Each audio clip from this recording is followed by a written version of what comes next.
Morning all. All right, so it is American Thanksgiving today. There are no games in the National Hockey League.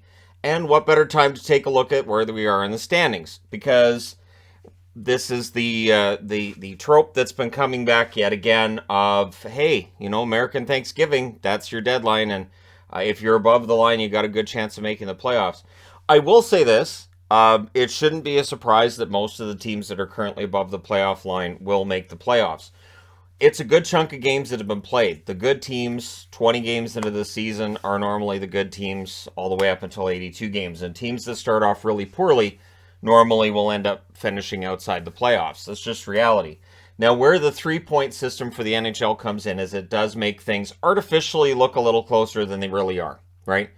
So with the overtime and shootout losses, it might inflate a team's record. And we'll see that with some teams on the board here.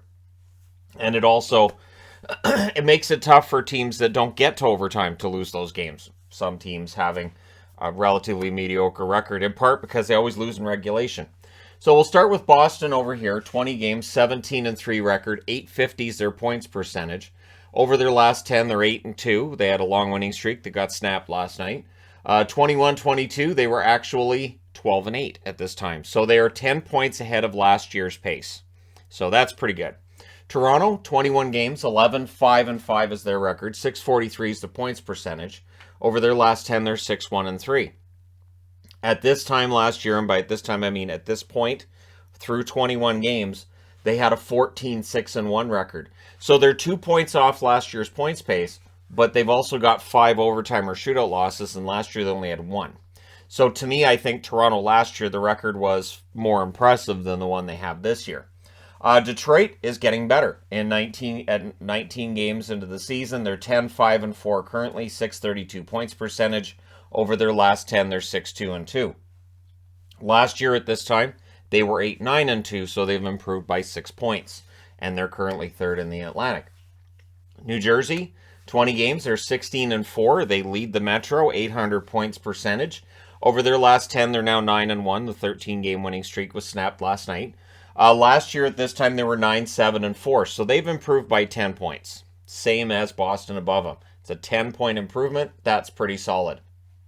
And again, last year, the 9-7-4, there were 4 overtime and shootout loss points that were bringing their totals up. The New York Islanders, one of those teams that don't have an overtime loss either. They're 13-8 so far. 619 points percentage. They're 6-4 in their last 10. And that's basically how it works. You win 6 out of every 10 games, you're in the playoffs. 21-22, 6-10-5 was the record last year at this time. They're 9 points better than they were last year. So this is why at the start of the year when I heard, well, these teams will make up the points difference from last year. The 8 teams above that playoff line are really good. It's a brand new season. So there you are. Carolina, who are suddenly worthy of a video of their own, I do believe. 20 games played, 10-6-4 record, 600 points percentage. Over their last 10, they're 3-4-3. So this is where the extra point comes in.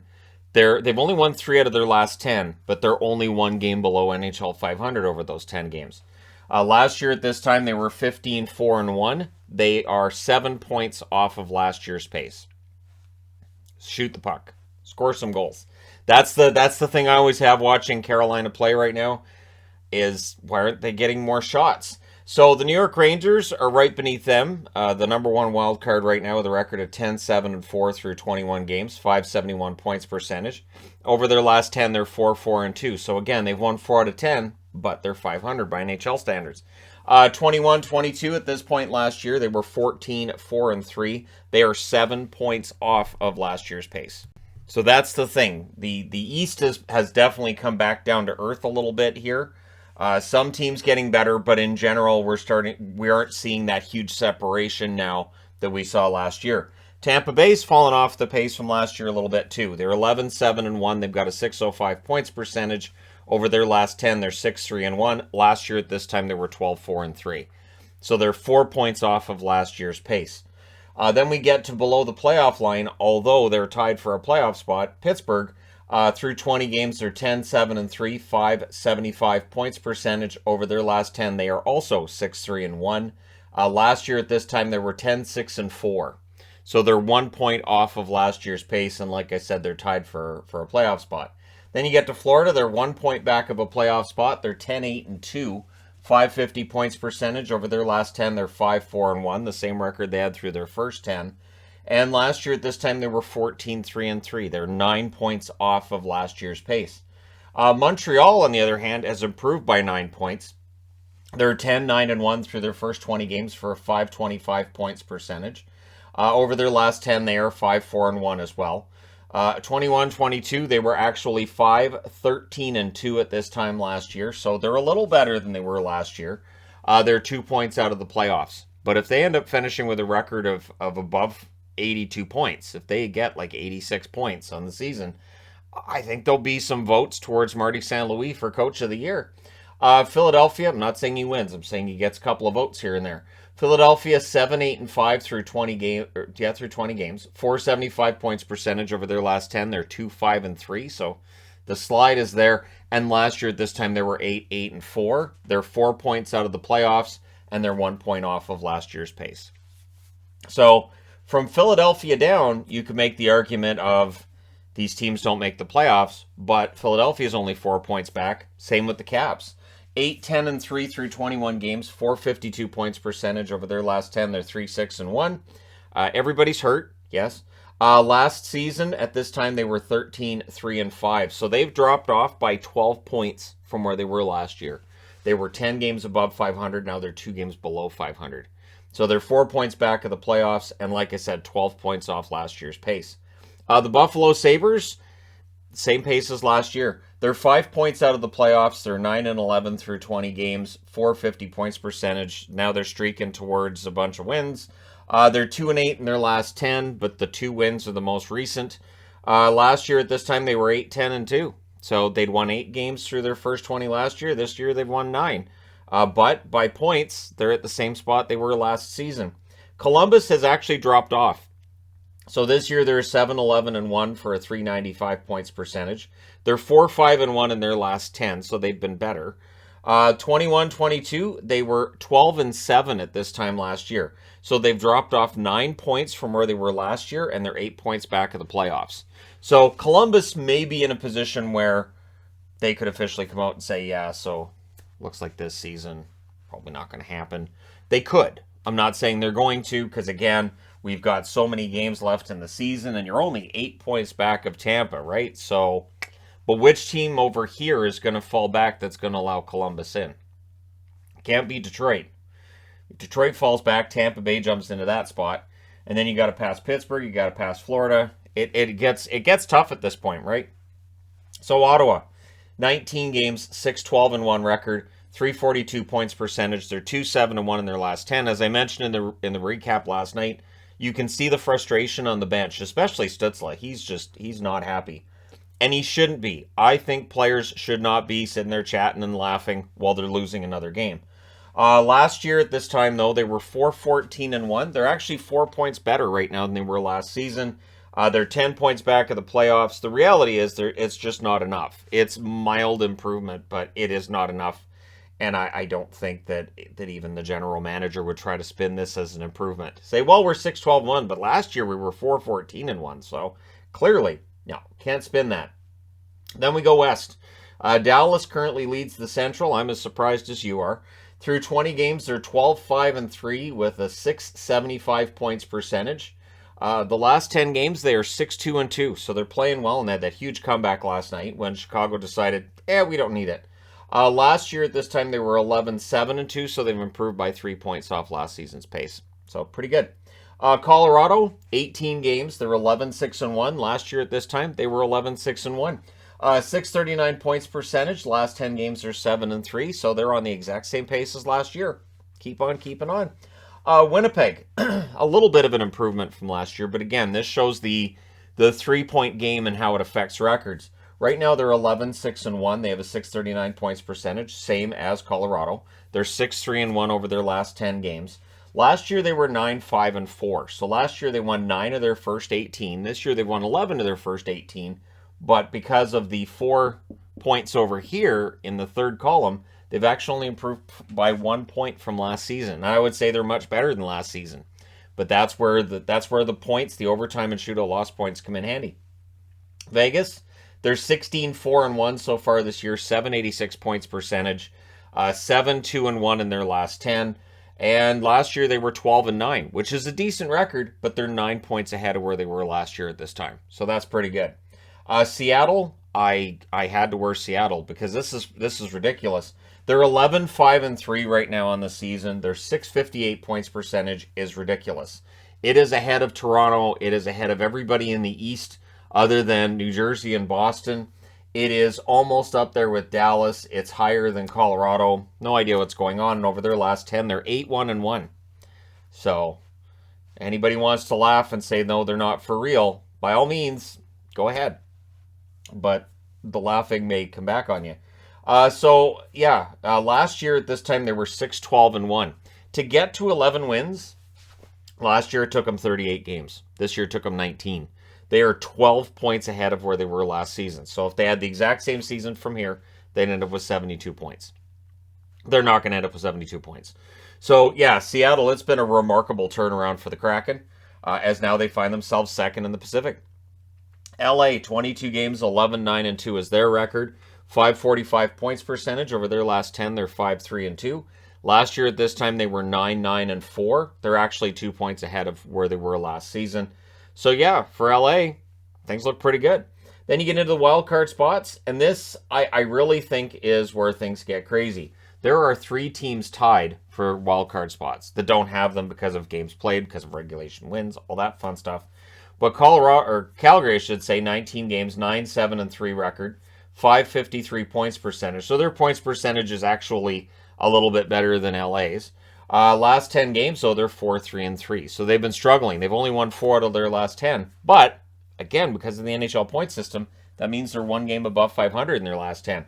21-22 at this time last year, they were 11-3-5. They're 6 points off of last year's pace.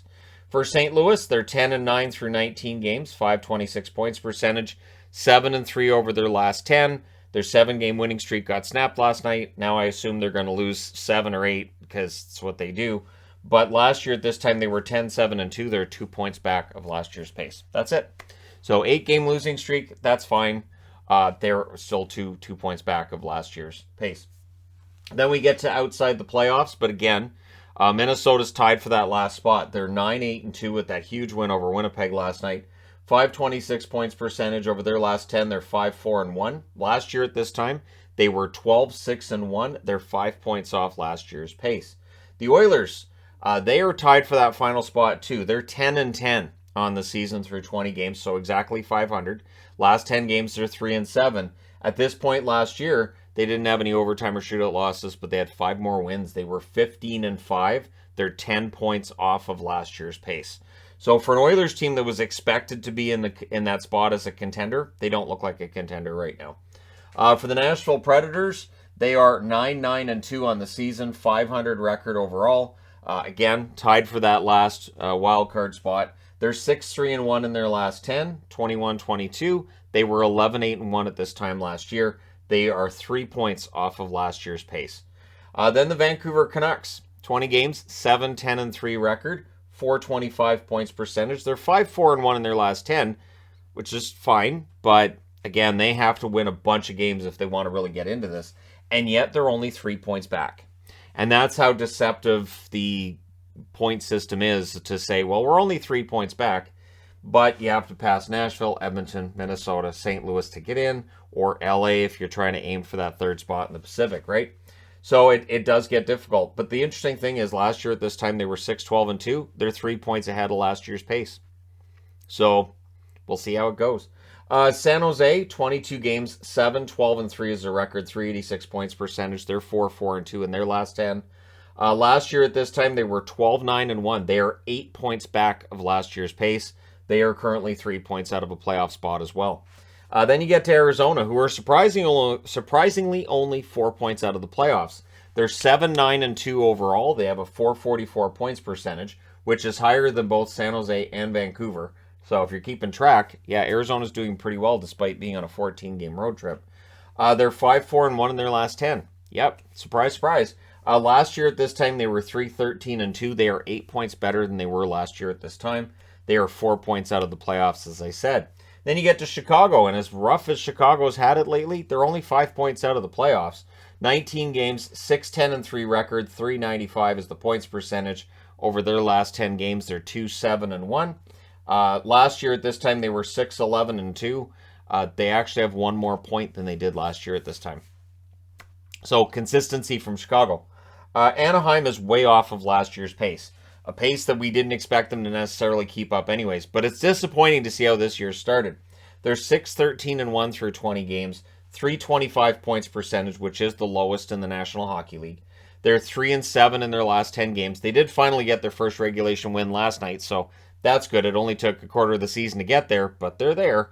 Last year at this time, they were 10-7-3. They have dropped 10 points off last year's pace, and they're currently 7 points out of the playoffs. But again, that's where the it doesn't look so bad comes in, right? Like, well, we're only 7 points out of the playoffs. We're not out of this. But you have to pass all these teams to get in. And so while you need to win, you also need all the teams ahead of you to lose. It does get more difficult. And most of the time, the teams that are below the line stay below the line.